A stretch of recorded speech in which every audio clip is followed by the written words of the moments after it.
ខ្ញុំបាទសូមជម្រាបសួរទៅកាន់ពុកម៉ែបងប្អូនទាំងគ្នាចូលមកតាមដាននៃការឲ្យនៅតម្រុយបាទវៀតណាមប្រចាំថ្ងៃទី18ខែ1ឆ្នាំ2026បាទពុកម៉ែបងប្អូនទាំងគ្នាបាទហើយពុកម៉ែបងប្អូននៅបានឃើញវីដេអូតម្រុយបាទវៀតណាមមួយនេះហើយសូមកុំភ្លេចជួយបិទជាវក៏ដូចជា Subscribe អ្នកមួយដើម្បីហេងទទួលបានសំណាងល្អតគ្នាបាទតោះឥឡូវអត់មានអីនិយាយយូរពុកម៉ែបងប្អូនទាំងគ្នាបាទអត់មានសូមបង្ហាញតម្រុយអុកខ្ទង់តែម្ដងបាទសម្រាប់ថ្ងៃនេះអត់មានអុកខ្ទង់ខ្សែបាទអុកខ្ទង់ខ្សែ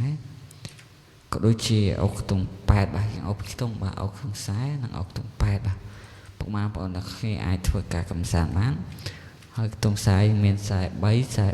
4ហើយខ្ទង់8យើងមាន87និង88បាទ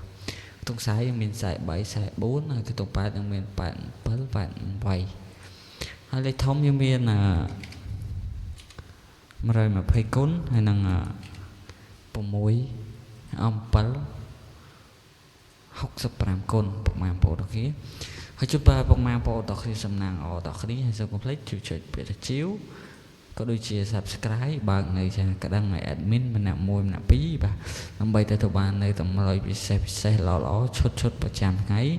ពីខាង Channel YouTube បាទ admin និយាយរួម admin ចែកជូនដល់ពុកម៉ែបងប្អូនយកទៅកំសាន្ត free ទៅពុកម៉ែបងប្អូនទាំងគ្នាណាបាទគឺអត់មានគិតថ្លៃសេវាគិតថ្លៃប្រាក់គិតថ្លៃលុយពីពុកម៉ែបងប្អូន100រៀលទេបាទនិយាយរួម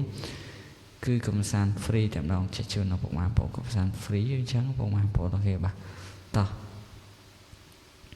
ពុកម៉ែបងប្អូនដែលមិនទាន់បាន like ក៏ដូចជា Subscribe ហ្នឹងបាទសូម like ក៏ដូចជា Subscribe ម្នាក់មួយបាទ